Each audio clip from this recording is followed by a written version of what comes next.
గాని, భూమి మీద ఉన్న వాళ్ళు గాని, భూమి క్రింద ఉన్న వాళ్ళు గాని, ప్రతి వాని మోకాలు యేసు నామమున వంగల ప్రతి వాడు తేదీ వేయాలంటే యేసు పుట్టాడని చెప్పాలి.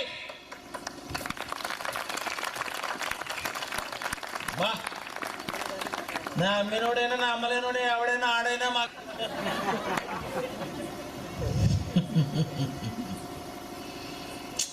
ప్రతి వాని మోకాళ్ళు యేసు నామమున వంగున్నట్లు క్రీస్తు శకము అని రాయాలి. నువ్వు వంగకపోతే మానే, తేదీ వేసిన వేడు మానే, వంగాలి.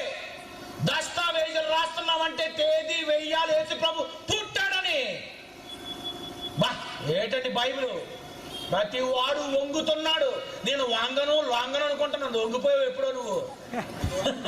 ప్రతి వాని నాలుక యేసుక్రీస్తు ప్రభు అని ఒప్పుకొన్నట్లు దేవుడు ఆయనను అధికముగా హెచ్చించి ఉన్నాడు.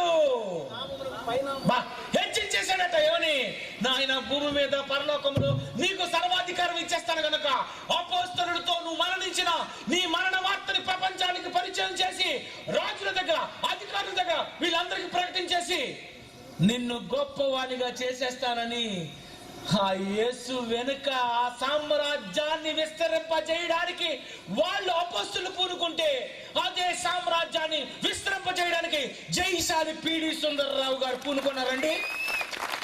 అందుకే మీ వాళ్ళు పెట్టారు పేరు ఏమని? క్రీస్తు సామ్రాజ్య రథసారథి. ఆ పేరు వెనక ఎంత స్టోరీ ఉంది.